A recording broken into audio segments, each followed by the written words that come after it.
ஏனென்றால் மேதகு பிரபாகரனை போல ஒரு நல்ல ஒரு சமத்துவவாதி, அனைத்து மதத்தையும் ஏற்றுக்கொள்ளுகிற ஒரு தேசிய தலைவர் ஒருவரும் இல்லை.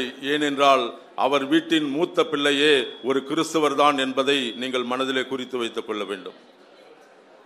தன் சொந்த பிள்ளை போகிற ஒரு திருச்சபைக்கு நான் பிரசங்கித்திருக்கிறேன்.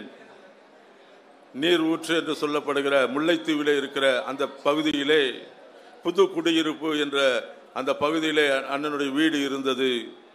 பல முறை நாங்கள் பிரயாணம் பண்ணியிருக்கிறேன், அந்த திருச்சபையிலே பேசியிருக்கிறேன். அப்பொழுதெல்லாம் அங்கு ஒரு ஆட்சி முறை நடந்து கொண்டிருந்தது.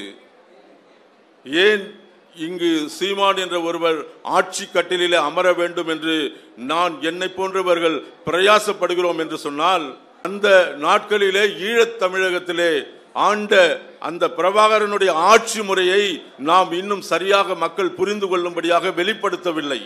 அதை குறித்து நாம் அதிகமாய் பேசவில்லை.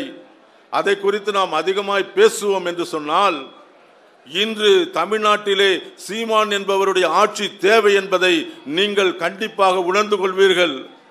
அண்ணனுடைய ஆட்சி எப்படி இருந்தது, பிரபாகரன் எப்படி ஆட்சி செய்தார் என்பதை ஒரு சில வருஷங்களாக இருக்கலாம், ஒரு சில மாதங்களாக இருக்கலாம், அந்த ஆட்சி தான் ஸ்ரீலங்கா வரலாற்றிலே ஒரு பொற்காலம் என்று யார் சொன்னது? நான் சேமியசுதா சொல்லவில்லை. அங்கு ஆட்சி கட்டிலே இருந்த சிங்கள பிரிகேடியர் என்னை அழைத்து சொன்னார், அவரை போல ஒரு ஆட்சி இங்கு எவனாலும் கொடுக்க முடியாது. ஸ்ரீலங்காவிலே ஒரு பொற்காலமான ஆட்சி எங்கு நடந்து கொண்டிருக்கிறது என்றால், எல்டிடி இருக்கிறார்களே அந்த பகுதியிலே இருக்கிற ஆட்சி எங்களுக்கும் வர வேண்டும் என்று விரும்புகிறேன் என்று சொன்னார். நான் ஒரு முறை என்னை ஒரு ஊழிய கூட்டத்துக்கு அழைத்திருந்தார்கள். நான் கல்முனையிலே பஸ்ஸில் இறங்கி என்னை ஒரு சகோதரன் எடுத்துக்கொண்டு அம்பாறையிலே போய்விட்டார். அம்பாறையிலே அப்பொழுது கடுமையான யுத்தம் நடந்து கொண்டிருந்த நாட்கள். நான் எப்பொழுதும் போல சாயந்தர வேளையிலே நான் அந்த கடற்கரை ஓரமாக நடப்பதற்காக என்னுடைய மாலை உடை அணிந்து கொண்டு ஒரு ஷார்ட்ஸ் பனியன் போட்டுக்கொண்டு கடற்கரையிலே சுற்றி கொண்டிருந்தேன்.